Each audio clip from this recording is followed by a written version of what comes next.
அனைவருக்கும் வணக்கம். நான் ராம்குமார், இந்திய சுயராட்சி கட்சி தலைவர் பேசுகிறேன். உச்சநீதிமன்ற நீதிபதி சூரியகாந்த் வேலையில்லா பட்டாதாரிகளை ஒரு கரப்பாம்பூச்சி மாதிரி எல்லா பக்கமும் இவங்க அரிச்சிட்ருக்காங்க அப்படிங்கிற மாதிரி சொன்னார். இந்த கரப்பாம்பூச்சி ஜனதா பார்ட்டி அப்படின்னு இந்தியா ஃபுல்லாக இன்றைக்கி ட்ரெண்ட் ஆகிருக்கு. இந்தியாவில் நீதிபதிகள், அதிகாரிகள், ஆளுகின்ற மன்னர்கள், தற்காலிக மன்னர்கள், இவங்க மட்டும்தான் ஜனநாயகம்னு நினச்சிட்ருக்காங்க. இவங்க மத்தியில் மட்டும்தான் ஜனநாயகம் இருக்குது அப்படிங்கிறத நினச்சிட்ருக்காங்க. அதனால தான் இந்த மாதிரி கபோதிகள் இந்த மாதிரி பேசுகிறானுங்க. உண்மையாலுமே ஜனநாயகம் அப்படிங்கிறது என்னென்னா, எல்லோரும் சேர்ந்த ஒரு மனித குழுக்கள் தான் ஜனநாயகம். எல்லாருக்கும் சட்டம் ஒரே சட்டம் தான், எல்லாருக்கும் ஒரே நியாயம், ஒரே நீதிபதி தான், நீதிமன்றம் தான். அதனால் கட்டாயமாக ஜனநாயகத்தை நன்றாக புரிந்து கொள்ளுங்கள்.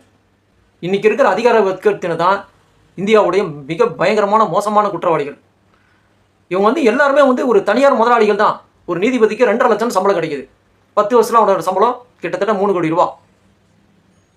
ரிட்டையர்மெண்ட் ஆகும்போது குறைஞ்சபட்சம் ஒரு 8 கோடி ரூபாயாவது அவர் ரிட்டையர்மெண்ட் ஆகிறார். அப்போ என்ன பண்ணுறது? சமூகத்தை பற்றி அவருடைய பார்வை என்னவா இருக்குது? ரொம்ப மோசமாக இருக்குது. அவரை ரொம்ப டிஸ்டர்ப் பண்ணுற மாதிரி இருக்குது, நியூசன்ஸாக படுது. அதனால தான் அந்த ஆள் கரப்பாம்பூச்சின்னு சொல்லியிருக்கான். வேலையில்லா பட்டாதாரிகள் இந்தியாவில் 1955 தொடங்கிடுச்சு அந்த நிலைமை. அதில் எத்தனை பேர் சூசைட் பண்ணியிருக்கான், எத்தனை பேர் வாழ்க்கை இழந்திருக்கான், எத்தனை பேர் மிக பயங்கரமான சமூகத்தோட மோசமான குற்றவாளியாக மாறியிருக்கான், ரவுடியாக மாறியிருக்கான், மிகப்பெரிய திருடனாக மாறியிருக்கான், கொலைக்காரனாக மாறியிருக்கான். இது எல்லாமே என்ன காரணம்? ஜனநாயகத்தில் அடிப்படை உரிமை அவனுக்கு கிடைக்கல. பொருளாதார சுதந்திரம் அப்படிங்கிறது அவனுக்கு போய் சேரலை.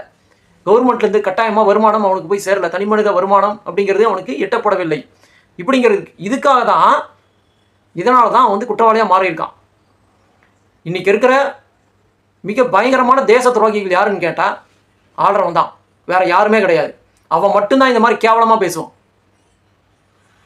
வறுமை பற்றி அவன் கொஞ்சம் கூட சிந்திக்க மாட்டான். வறுமைங்கிறது அவனுக்கு எப்படி தெரியுமா? பாவக்காயாக கசக்குது. வறுமை உள்ளவர்களை பற்றி அவன் கொஞ்சம் கூட யோசிக்கிறது இல்லை.